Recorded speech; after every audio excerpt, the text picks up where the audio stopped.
नमस्कार, बहुत स्वागत है आप सभी का। आपके साथ मैं पल्लवी रविंद्र सिंह। बुलेटिन की शुरुआत करेंगे जयपुर से आ रही बड़ी खबर के साथ। मानसरोवर इलाके में एक बड़ा हादसा हुआ। निर्माणाधीन मकान में मिट्टी ढहने से हादसा हुआ है। घटनास्थल पर काम कर रहे 4 से 5 मजदूरों के मिट्टी में दबने की सूचना मिल पा रही है। मानसरोवर में स्वर्ण पथ पर यह हादसा हुआ है।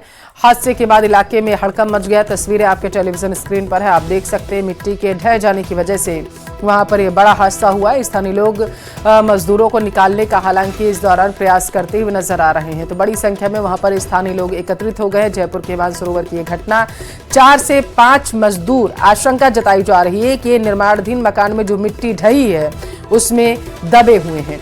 उनको निकालने के लिए बड़ी संख्या में वहां पर लोग एकत्रित हो चुके हैं। मिट्टी को हटाया जा रहा है ताकि पता लगाया जा सके कि मिट्टी में के नीचे अभी कितने लोग दब गए हैं। उनको सुरक्षित बाहर निकालने के प्रयास किए जा रहे हैं। ज्यादा जानकारी ले लेते हैं, संवाददाता विष्णु हमारे साथ जुड़े हुए हैं। विष्णु, ये हादसा कैसे हुआ और कितने लोग अभी मिट्टी में दबे हुए हैं? देखिए, ये जो हादसा है वो जयपुर के मानसरोवर इलाके में स्वर्णपथ के पास हुआ है। यहाँ पर एक निर्माणाधीन जो मकान था उसका बेसमेंट की खुदाई चल रही थी, जो अब तक की जानकारी सामने आई है। और मिट्टी खुदाई के दौरान ही जो मिट्टी था वो भर भर के ढह गई और इस बीच 4 से 5 मजदूर की मिट्टी में दबने की सूचना भी आई थी। लेकिन अभी अपडेट ये आई है कि जो मजदूर थे उनको सकुशल निकाल लिया गया है बाहर। अभी किसी की हताहत होने की जानकारी जो है वो सामने नहीं आई है।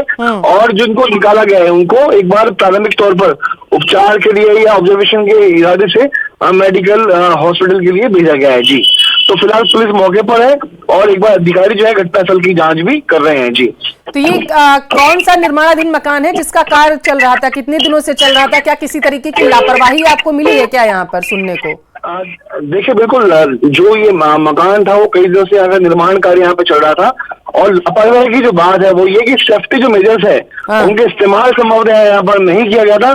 और इसी की जांच पुलिस से जो अधिकारी हैं, जो जेडी नगर निगम के अधिकारी है, वो भी घटनास्थल की जांच करके बताएंगे कि क्या ऐसी लापरवाही रही जिसकी वजह से ये हादसा वहां पर देखने को मिला है जी। ठीक है, बहुत शुक्रिया विष्णु जानकारी पहुंचाने के लिए।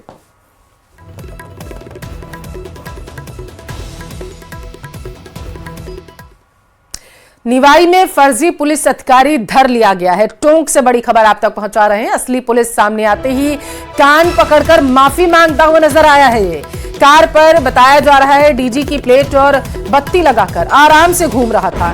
जयपुर में बड़ा अधिकारी होने की ग्रामीणों को धौंस दिखा रहा था। तस्वीरें देखिए। लेकिन जैसे ही यह धरा गया तो दोनों कान पकड़कर गिड़गिड़ाता हुआ नजर आया है। निवाई सीओ मृत्युंजय मिश्रा ने युवक को पकड़ लिया है। अपने अधिकारियों से फोन पर बात कराने को कहा। जामडोली के लोकेश मीणा को बरौनी थानाधिकारी ने गिरफ्तार कर लिया है। टोंक के निवाई से ये बड़ी खबर आपके टेलीविजन स्क्रीन पर है, जहां पर एक फर्जी पुलिस अधिकारी को असली पुलिस अधिकारियों ने दबोच लिया है। जानकारी ये है कि ये फर्जी पुलिस अधिकारी जो है ये आराम से डीजी की प्लेट लगी घूमता है और यू के 73-71 है। मैं पुलिस की प्लेट लगा के, लोगो लगा के, बत्ती लगा के घूम रहा था। मेरे से गलती हो गई, मुझे माफ कर दो। ज्यादा जानकारी ले लेते हैं। संवाददाता दौलत हमारे साथ टेलीफोन लाइन पर जुड़ चुके हैं। दौलत, ये युवक है कौन आखिर? निवाई के ही जामडोली का लोकेश मीणा है और ये जयपुर में ड्राइवर है, ये यानी कि टैक्सी चलाता है। गांव के लोगों को जयपुर में बड़ा पुलिस का अधिकारी होने की धौंस जमाते हुए इसने कार पर डीजी की प्लेट और लाल और नीली जो पुलिस की बत्ती है वो लगा करके घूम रहा था। और ग्रामीणों को उनके काम कराने का बहाना देकर ठगी करने की जैसी भी चीजें फिलहाल पुलिस पूछताछ में सामने आई है कि लोगों के काम कराने का ये कहता था। जब वहाँ निवाई की ओर घूम रहा था तो निवाई सीओ मृत्युंजय मिश्रा को इसकी जानकारी मिली कि पुलिस के कोई बड़े अधिकारी हैं वो निवाई के दौरे पर हैं। ऐसी जानकारी मिलने के बाद वो मौके पर पहुंचे, लेकिन जैसे ही उसकी बोलचाल और सामने देखा तो लगा कि ये तो कोई फर्जी है। तो मृत्युंजय मिश्रा ने उसे अपने अधिकारियों से बात कराने को कहा कि जयपुर में आप कहाँ ज्वाइन हैं और क्या काम, मतलब कौन सी जगह आप पोस्टेड है। तो उसने वहां पर भी कोशिश की कि वो कुछ बचने की निकले, लेकिन जब उनसे कहा कि आपके अधिकारियों से बात कराइए तो ऐसे में फिर वो अपनी जो चीजें हैं वो सामने आ गए और उसने बता दिया कि मैं जयपुर में टैक्सी चलाता हूँ और ये सब और पूछताछ के दौरान ही उसकी असलियत सामने आ गई। नजर बनाए रखना दौलत, बहुत शुक्रिया जानकारी के लिए। खबरों में आगे बढ़ेंगे। असम के दीमा हसाव से बड़ी खबर है। खदान में फंसे मजदूरों को निकालने की कोशिश लगातार की जा रही है। रेस्क्यू ऑपरेशन का आज दूसरा दिन है। सेना और एनडीआरएफ की टीम रेस्क्यू ऑपरेशन में जुटी हुई है।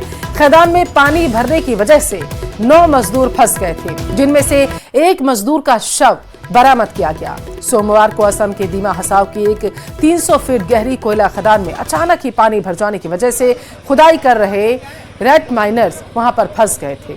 उनको निकालने की कोशिश की जा रही है। रेस्क्यू ऑपरेशन का आज दूसरा दिन है और इस दौरान एक शव को बरामद किया जा सका है।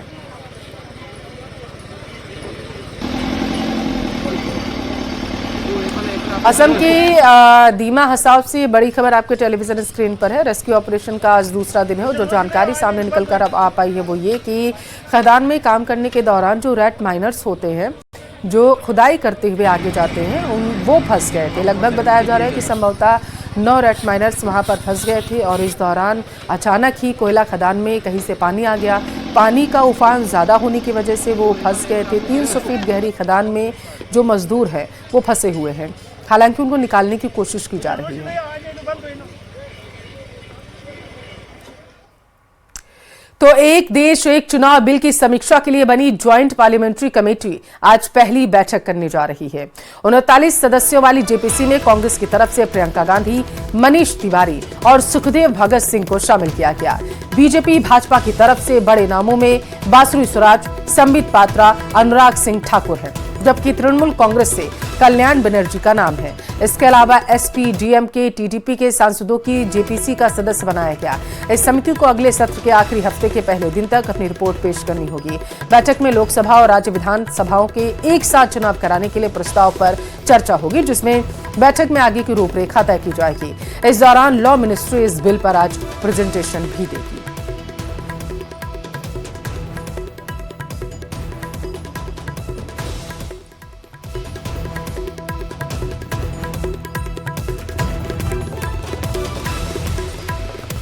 तो दिल्ली से ये तस्वीरें आपको दिखा रहे हैं, क्योंकि वन नेशन वन इलेक्शन को लेकर के जो मसौदा तैयार किया गया था वो जीपीसी में भेज दिया गया था आगे चर्चा करने के लिए। और इसकी जो सदस्य हैं आज जो पहली बार बैठक करने वाले हैं, 39 सदस्यों की ये बैठक होने वाली है। और इस दौरान संसदीय समिति की जो पहली बैठक आज होने वाली है, इसमें वन नेशन वन इलेक्शन को लेकर के तमाम बिंदु, हर एक बिंदु पर गहनता से चर्चा की जाएगी।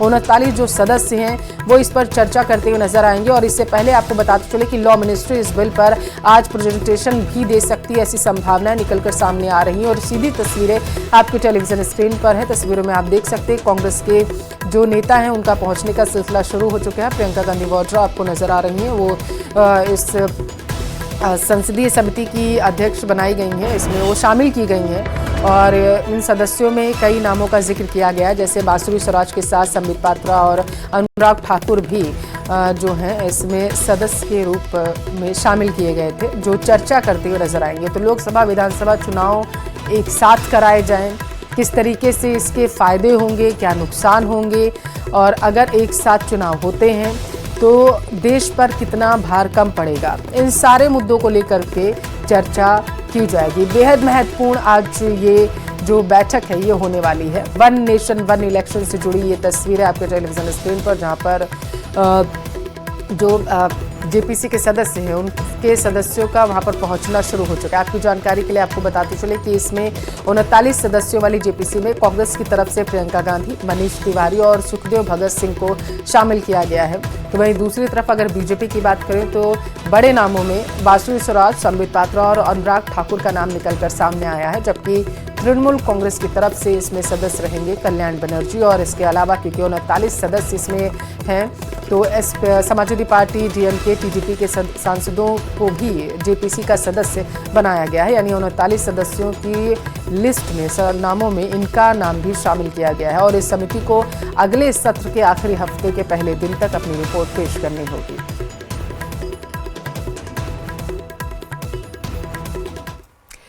पीएम मोदी का आज शाम विशाखापट्टनम में रोड शो होगा। बताया जा रहा है पीएम मोदी आज आंध्र प्रदेश को 2 लाख करोड़ से ज्यादा के विकास परियोजनाओं की सौगात देते हुए नजर आएंगे। PM NTPC green energy limited की ग्रीन हाइड्रोजन हब परियोजना की आधारशिला रखेंगे।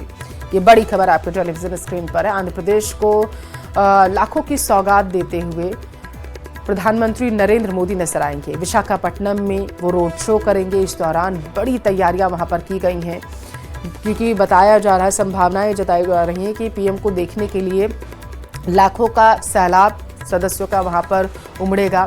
उनको कंट्रोल करने के लिए जहां दूसरी तरफ सुरक्षा के तमाम इंतजाम किए गए हैं, तो क्योंकि पीएम का रोड शो है तो उसको लेकर के भी चप्पे चप्पे पर पैनी नजर रखी जा रही है। दिल्ली में चुनावी शंखनाद होते ही शीश महल पर संग्राम शुरू हो चुका है। शीश महल बनाम राजमहल पर सियासी घमासान मचा हुआ है। दिल्ली की मुख्यमंत्री आतिशी ने आरोप लगाया कि 3 महीने में दूसरी बार मुख्यमंत्री के सरकारी आवास से उनका सामान बाहर निकाल दिया गया। आम आदमी पार्टी ने इसे लेकर केंद्र सरकार पर हमला बोला। आम आदमी पार्टी के नेता संजय सिंह ने बीजेपी पर मुख्यमंत्री आवास को शीश महल बताने और दुष्प्रचार करने का गंभीर आरोप लगाया।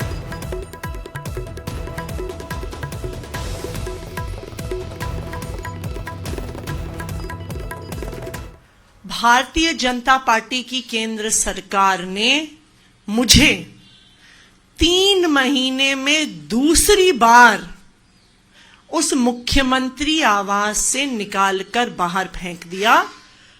चिट्ठी भेजकर मुख्यमंत्री आवास का अलॉटमेंट कैंसिल किया। 3 महीने पहले भी इन्होंने यही किया था। जब मैं मुख्यमंत्री बनी, मुख्यमंत्री आवास से मेरा सामान, मेरे परिवार का सामान घर से निकाल के सड़क पे फेंक दिया था। कि एक तरफ दिल्ली के मुख्यमंत्री का आवास है, जिसके बारे में दुष्प्रचार और झूठा प्रचार भारतीय जनता पार्टी कर रही है, और इसी दिल्ली में देश के राजा नरेंद्र मोदी का राजमहल है। 2700 करोड़ का राजमहल। दिखाओ पूरे देश को, दिखाओ मीडिया को, दिखाओ दिल्ली की जनता को और देश की जनता को। हम देखना चाहते हैं तुम्हारा राजमहल। अब ताला लगा के तो आप ही रखे हुए हैं, पता नहीं 1 महीना से उसमें क्या कर रहे थे। आपको तो कायदे से जिस दिन पहला सवाल उठा था शीश महल पे, उसी दिन आपको ले जाकर के दिखा देना चाहिए था। उस दिन क्या छुपाने में लगे थे संजय सिंह जी? अब जब वो शीश महल का बंगला सीबीआई की जांच के घेरे में है, ईडी की जांच के घेरे में है, अब सीएजी की भी जांच उसमें चल रही है, और इन मुख्यमंत्री को कहा गया कि आप इस बंगले में रह लीजिए, लेकिन इस जांच में आपको सहयोग करना पड़ेगा, क्योंकि जांच अधिकारी तो जांच करने आएंगे। उसके लिए ये तैयार नहीं होती हैं, जांच से भागना चाहती हैं। वो आम आदमी पार्टी के सभी नेताओं की आदत है कि जांच से भागना है। तो अब जब जांच भी हो रही है, उसके घोटाले भी खुल रहे हैं, अब किस तरह से अनऑथराइज्ड कंस्ट्रक्शन हुई है वो भी सामने आ ही रहा है। तो आज जब चुनावों की घोषणा हो गई, आचार संहिता लग गई और इसके बाद कुछ होना नहीं है, तो अब आतिशी मार्लेना को शीश महल याद आ रहा है। फ्रीबीज मामले पर सुप्रीम कोर्ट ने कड़ी टिप्पणी की। सुप्रीम कोर्ट ने कहा है कि राज्य के पास मुफ्त की रेवड़ियां बांटने के लिए पैसा तो है, लेकिन जजों की सैलरी और पेंशन देने के लिए पैसे नहीं हैं। जस्टिस BR गवई और AG मसीह की पीठ ने देश के अटॉर्नी जनरल की दलील के जवाब में यह टिप्पणी की, और इसके साथ ही कोर्ट के द्वारा यह टिप्पणी की गई है कि राज्य सरकारों के पास उन लोगों के लिए पूरा पैसा है जो कुछ नहीं करते, लेकिन जब जजों की सैलरी की बात आती है तो वे वित्तीय संकट का बहाना बनाते हैं।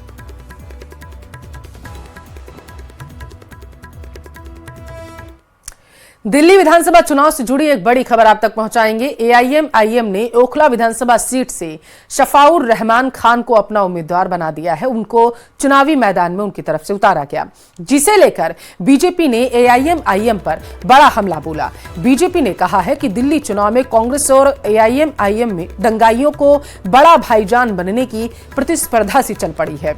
उनको सिर्फ दंगाइयों का भाईजान बनना है। बड़ी बात है कि AIM-IM ने जिस शफाउर रहमान खान को अपना उम्मीदवार बनाया, वो दिल्ली दंगों के आरोप में जेल में बंद है।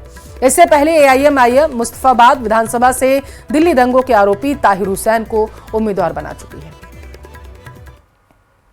चुनाव में कांग्रेस और MIM के बीच में एक प्रतिस्पर्धा, एक कंपटीशन है कि कौन बड़ा भाईजान बन सकता है दंगाइयों का।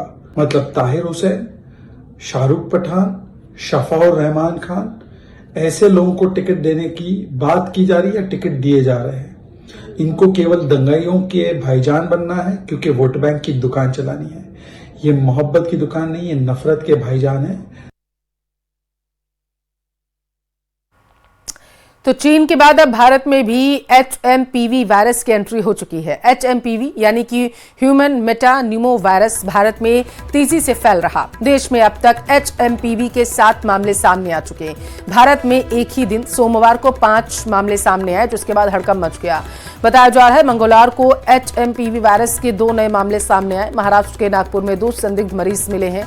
नागपुर के एक अस्पताल में 2 बच्चों को इलाज के लिए भर्ती करवाया गया था। 3 जनवरी 2025 को कराए गए टेस्ट में 7 साल के बच्चे और 13 साल की बच्ची की रिपोर्ट पॉजिटिव पाई गई। दोनों बच्चे खांसी और बुखार से पीड़ित हैं। 2 मामले सामने आए हैं। महाराष्ट्र के स्वास्थ्य मंत्री ने बैठक भी कर ली है। ये क्या जो लेटेस्ट जो नया वायरस आया है, अभी जो प्रेस कॉन्फ्रेंस हुई में क्या डिटेल्स क्या था, महाराष्ट्र में क्या स्टेटस है? महाराष्ट्र में जो पेशेंट्स नागपुर में मिले थे उसके बारे में हम लोगों ने प्रेस ली। लोगों के मन में जो घबराहट है वो घबराहट दूर होने के लिए ये प्रेस जरूरी है और आप लोगों का सहयोग भी जरूरी है कि लोगों को पता चलना चाहिए कि ये फ्लू लायक वायरस है। इसके पहले भी 2001 से इस महाराष्ट्र में नहीं, देश में या पूरे वर्ल्ड में भी ये वायरस है, लेकिन उसका कुछ ज्यादा टेंशन लेने की जरूरत नहीं है। सरकार की तरफ से जितना उसके तरफ जो कार्रवाई करनी चाहिए, उसके लिए जो कुछ मेडिकल इक्विपमेंट्स या मेडिकल हॉस्पिटल्स चाहिए, उन्हें जो चाहिए वो सब कुछ को सरकार उपलब्ध कर रही है। प्रकाश जी, सबसे बड़ा सवाल है कि कोरोना वायरस कुछ साल पहले होके गया, ये जो HMPV वायरस आ रहा है, तो इन दोनों वायरस में डिफरेंस क्या ये डरावने वाला वायरस है कोरोना जैसा? बिल्कुल डरावने वाला वायरस नहीं है। कोरोना का वायरस इससे भी ज्यादा डरावने वाला था, लेकिन उसमें भी हम लोगों ने बहुत अच्छा काम किया है। देश में भी केंद्र सरकार ने और महाराष्ट्र में हम लोगों ने भी बहुत अच्छे तरीके से काम किया है। ये फ्लू लाइक वायरस है, मैं बार बार ये बता रहा हूँ, आप लोग भी ये बड़ी खबर बांग्लादेश की पूर्व प्रधानमंत्री शेख हसीना से जुड़ी हुई आप तक पहुंचाएंगे। बांग्लादेश की अंतरिम सरकार ने पूर्व पीएम शेख हसीना का पासपोर्ट रद्द कर दिया है। शेख हसीना के अलावा 96 लोगों के पासपोर्ट बांग्लादेश सरकार ने रद्द किए। बताया गया है कि बांग्लादेश की अंतरिम सरकार ने ज्यादातर अवामी लीग से जुड़े नेता और कारोबारियों के पासपोर्ट रद्द किए। इन पर लोगों को जबरन गायब करने और जुलाई में हुए प्रदर्शन के दौरान हत्या करने का आरोप है। इससे साफ है कि अगर शेख हसीना ने भारत छोड़कर बांग्लादेश की ओर जाने की कोशिश की तो तुरंत उन्हें अरेस्ट कर लिया जाएगा। अगस्त 2024 में अवामी लीग के नेतृत्व वाली सरकार गिरने के बाद शेख हसीना भारत आ गई थी।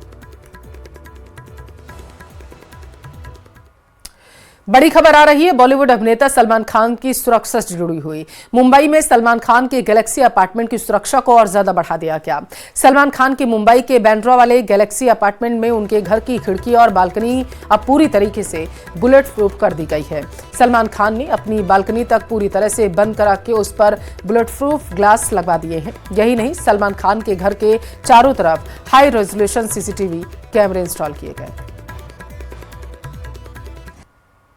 बॉलीवुड स्टार सलमान खान ने अपनी और अपने परिवार की सुरक्षा अब खुद उठा ली है।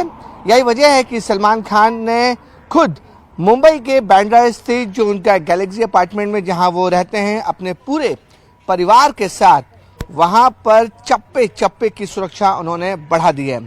अब जो है जो घर की खिड़कियां और बालकनी थे उसे पूरी तरह से बंद कर दिया है और खिड़की के दरवाजे और बालकनी पर जो शीशे हैं वो बुलेट प्रूफ शीशे लगा दिए हैं, क्योंकि आपको याद देना चाहेंगे कि पिछले साल अप्रैल में लॉरेंस बिश्नोई गैंग ने सलमान खान के इसी घर पर ताबड़तोड़ फायरिंग की थी और डराया धमकाया था, जिसकी वजह से सलमान खान का परिवार बहुत ज़्यादा डर गया था।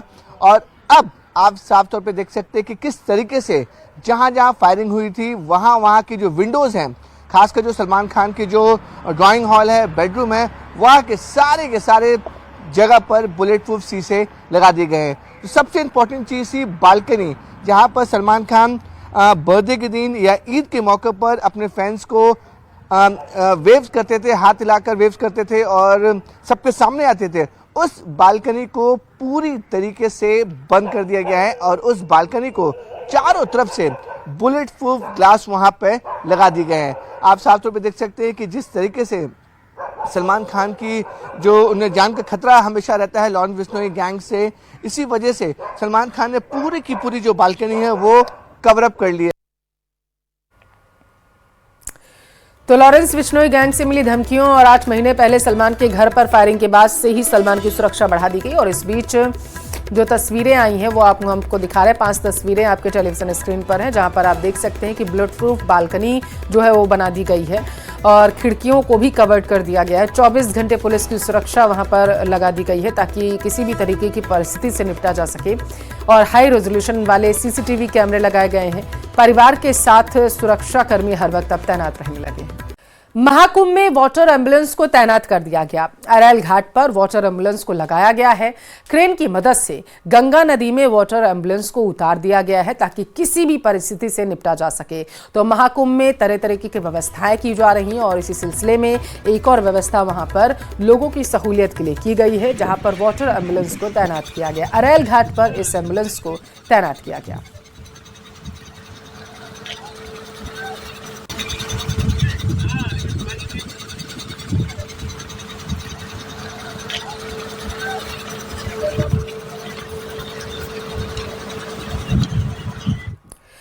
दिल्ली में विधानसभा चुनाव की तारीखों का ऐलान हो चुका है, लेकिन तारीख को लेकर अब सवाल उठने लगे।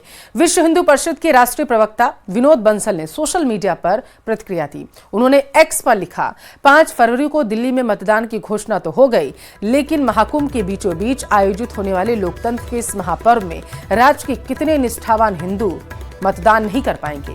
कल्पवासी हिंदू तो पूरे महीने प्रयाग की पावन धरा को छोड़कर भी नहीं जाएंगे। इलेक्शन कमीशन ऑफ इंडिया और चीफ इलेक्शन ऑफिसर दिल्ली को इन सब बातों का आकलन और चिंतन करना जरूरी है, कहीं राजधानी दिल्ली के वे सभी हिंदू अपने मताधिकार से वंचित न रह जाएं।